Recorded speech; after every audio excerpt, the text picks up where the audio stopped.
Hey YouTube, Kagero here, bringing you all my budget Kagero Cardfight Vanguard deck profile. This is the response to the positive feedback from the Gold Paladin budget deck profile. A lot of you asked for different requests. I thought I'd start off with the Kagero deck, just for the fact that it's the one I use as my main in standard format. It's the one I've used for the longest, and I just decided to focus on it just because it's had a trial deck, and most of the cards have been released for the Kagero deck, and I don't think we'll be seeing any more new support since Psycholia Strife that will add on to the deck as a whole. But like I said, we have plenty of cards to work with for the deck, so mix and match as best as I could in total for what works with the Kagero deck. I decided to leave out, just like the Gold Paladin budget deck, any triple rares or, just overall expensive cards. Wanted to make this as budget as possible, easy to make, but still pretty, competitive to use in any kind of tournament. So let's go ahead and get started with the deck profile. So to start off, for the grade 3s, being your main unit now instead of Nouvelle or Dragonic Waterfall, we have Dragonic Overlord, still a very, very powerful card on its own. Kagero being the Imaginary Gift Force deck. It has a once per turn Soul Blast 1, and this unit gets plus 10,000 until the end of the turn, and a once per turn when an attack hits, you counterblast 1 and discard 2 cards from your hand. Stand this unit and it gets drive -1 until the end of the turn, so you have power benefits with Dragonic Overlord and just the plus 10,000 with the Soul Blast and the easy restand for just having an attack hit makes it your main unit in the deck. Now it's very easy to obtain this card. It was in the trial deck. It was re-released with the different foil art in the Psycholia Strife booster pack. So one of the easiest ones to acquire and one of the obviously most budget ones to use for the deck, for the fact that you get 4 in one trial deck. Don't need to pull it from any booster packs, so very, very easy to obtain. But like I said, a very powerful pressure card for sure in the deck.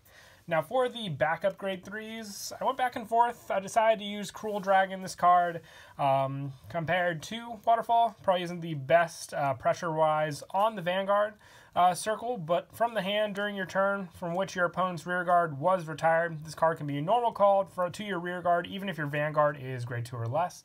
You have plenty of cards in this deck that still can retire your opponent's cards during your grade 2 ride. So if this is in your hand, you just need a little more extra pressure on the rear guard. You can definitely rely on this one for sure. And on rear, when its attack hits a Vanguard, return this unit to your hand. So if you're putting enough pressure on with this card, if you get a trigger, just boosting up its attack points in total, depending on what grade your opponent on is as well. They're either gonna have to waste a lot of cards in their hand for the guard, or overall just let the attack go through and then you return this card to your hand. And if you don't have a grade 3 in your hand to ride into, which normally I wouldn't recommend using its call to rear effect unless you have a grade 3 guaranteed in your hand, you'll have that call back to your hand to use either for perfect guard resources, or if you do actually need to ride this card, since you're going on the gamble that it would hit and return to your hand. You can also mix and match the grade 3s. If you didn't want to run Cruel Dragon, you can try mixing around your numbers of Wyvern Strike, Agaruda, compared to the other Imaginary Gift units. I just liked Wyvern Strike, Agaruda, compared to like the generic vanilla ones we received with the plus power from the trial deck, just for the fact that it has a Vanguard or a rear guard, counterblast 2, choose one of your opponent's rear guards and retire it. If you retired a rear guard, this unit gets plus 5,000 until the end of the turn. It also has the Imaginary Gift force markers, so you can rely on all 8 of your grade 3s that we run in the deck to give you force circles on the field for that added pressure for your rear guard circles and for your Vanguard circles. So just having this card and the fact that the plus 5,000 can work on rear guard as well, putting it up to 18k is definitely helpful for sure. If you didn't want to run the Cruel Dragon, I would definitely give a shot to this card, just for the fact that it is an imaginary circle and it has a rear guard retire effect, like I said, when placed on Vanguard or rear guard. And that is it for the grade 3 lineup. I decided basically just to stick to the 8 grade 3. Basically, like all Force decks, it just has the best ratio, I would say, for pressure in any deck. But moving on to the grade 2s, I run 4 Dragon Knight and Nahum. Now, it's a rearguard effect. When placed, you counterblast 1, choose one of your opponent's rearguards in the back row and retire it, and this unit gets plus 5,000 until the end of the turn. So, great pressure, especially, like I said, with Cruel Dragon, having those retire effects. If your opponent at least has a rearguard in the back row, you can have that retire, and then it gets plus 5,000 for even more pressure. Just making use of the Cruel Dragon, but in total, Nahum just has, that pressure for easy counterblast, and the fact that it came in the trial deck just makes it more easy accessible for, any deck that's looking to build Kagero for sure. If you don't have the trial deck, it also came in the Psycholia Strife booster pack, so that's very easy to gain access to that card as well. Now for the other grade 2 backups, I don't have Berserk Dragon in the deck anymore, but for another one, Bellicosity Dragon. This one is a Vanguard or Rearguard. When your opponent's Rearguard is retired during your turn, this unit gets plus 5,000 until the end of the turn. So if you ride this on Vanguard and then make use of the retire effects on your Rearguard circles, you can have easy power boosts up with this card, which definitely does come in handy. And then on Rearguard, if you have just some of your other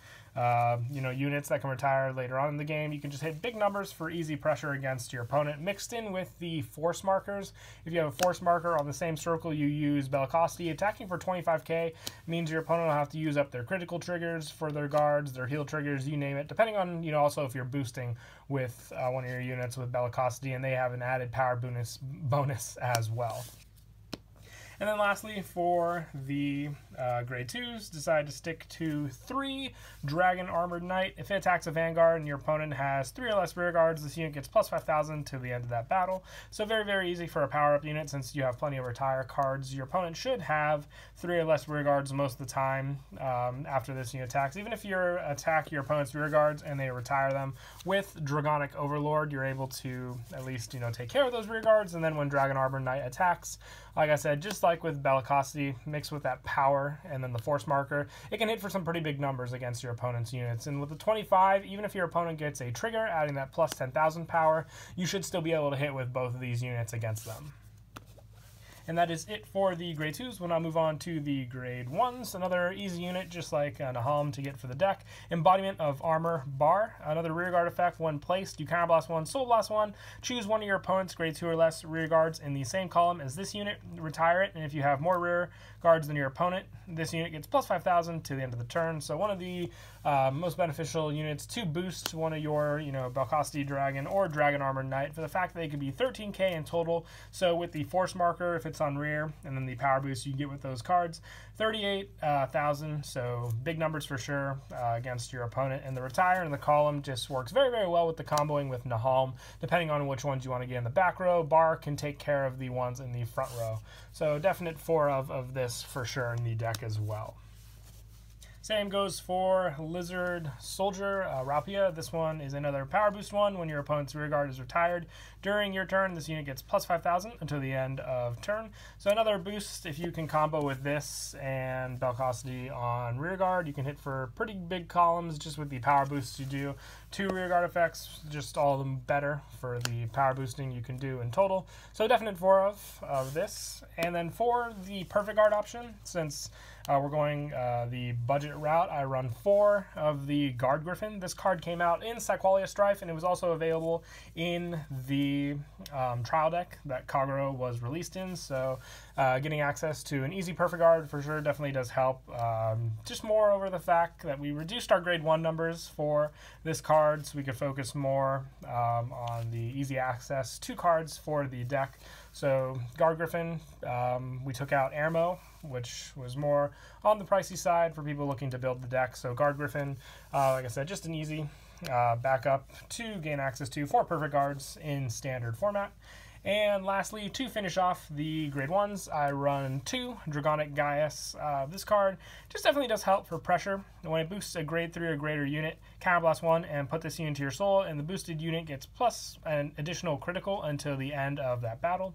So whether you boost Dragonic Overlord or any of your other grade 3 options that we run in the deck, you definitely have, that added pressure that Gaius can provide.